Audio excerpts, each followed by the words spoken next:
This morning, remembering the life and consequential career of former Vice President Dick Cheney, who passed away surrounded by family last night.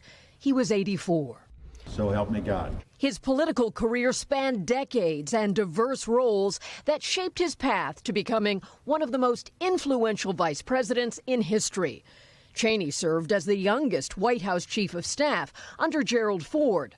Elected himself as a conservative congressman from Wyoming, later Secretary of Defense under the first President Bush. George W. Bush asked him to lead the search for his running mate in 2000, but then became the choice himself. He needs people around him who care only about his success, who are prepared to give him honest advice and never sugarcoat it. Shaping the cabinet and the war on terror. Cheney was the prime mover behind the theory, later proven wrong, that Saddam Hussein had weapons of mass destruction in Iraq. We believe he has, in fact, reconstituted nuclear weapons. There were political setbacks, a stunningly embarrassing quail hunting accident when he shot and wounded a companion. More seriously, the conviction of his closest aide, Scooter Libby, for lying to a grand jury about the outing of a CIA operative.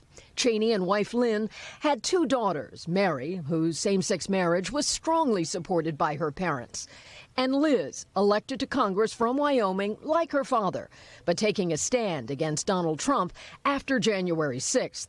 The former vice president backing her and breaking with his party in 2024, publicly announcing he was voting for Kamala Harris in the presidential election.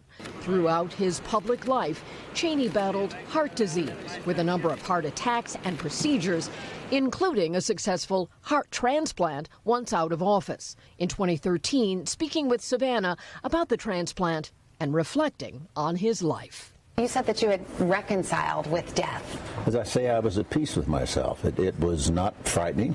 It's not painful. Cheney's family says he passed away from complications of pneumonia and cardiac and vascular disease. Although a fixture of Washington, he was also an avid fly fisherman. So much so, his Secret Service code name was Angler. Craig? Kelly O'Donnell for us there in Washington. Kelly, thank you. Hey, thanks for watching. And don't forget, you can catch the Today Show every morning on NBC or take Today when you're on the go. Just follow the Today podcast on Apple Podcasts, Spotify, or wherever you listen.